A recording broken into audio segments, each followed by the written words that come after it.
A new Angus Reid poll shows that support for Canada's new monarch is fading.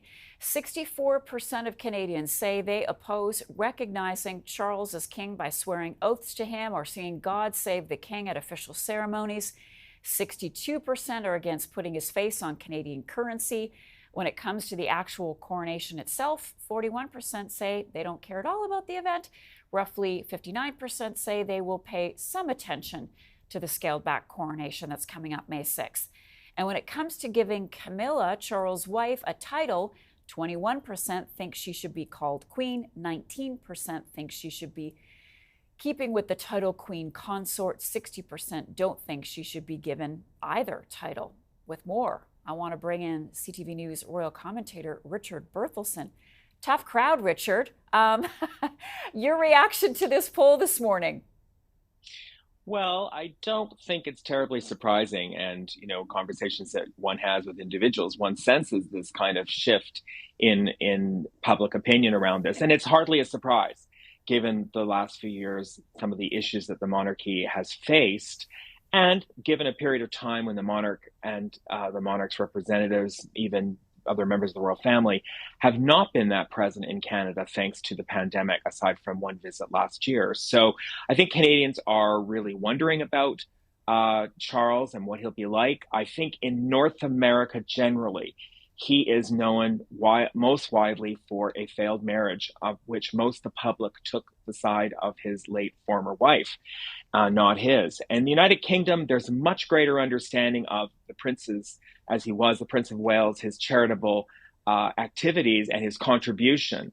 And that's much less known, even though he has a Prince's Trust organization here in Canada. So I think it's a real indicative of sort of what has happened over the last 4 years with the institution, some of the challenges to it with the legacy of colonialism, with issues, even with Indigenous issues in Canada, are wrapped up in this.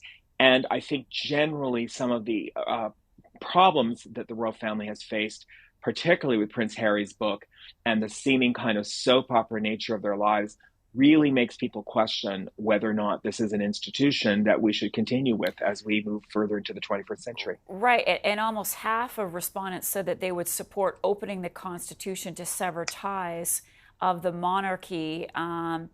What are the implications for Canada or other countries if, in fact, they do want to opt out? Well, I mean, it's entirely up to every country that Mm-hmm. continues to recognize the king, including the United Kingdom, as to whether or not they be a monarch. It is an institution that serves, and it has to serve with the democratic will of the people. That has been the overwhelming trend of the institution over the past 200 or 300 years, when Parliament sort of took control of the line of succession. Since then, it's very much in the eyes of the people. Now, the palace is very relaxed about this issue. They recognize that there's going to be changes. I think there will be significant change amongst the realms in the Caribbean, for example, for whom this is a much bigger and probably easier to change issue. For Canada, it does remain a very difficult constitutional change requiring unanimous consent, and it is a complete restructuring of our form of government. Every single aspect of it, not the least of which is the relationship with Indigenous people, many of whom have a treaty with the Crown, and that is an important aspect of their legal rights. So those questions are all there. I think that there will be discussion about it, but I think you can't open this part of the Constitution without opening a number of other parts. And there has to be a proposal on the table that Canadians are going to unite behind. Australia tried this in the 1990s. The proposal that the politicians came up with were not satisfactory to the people. They voted against it.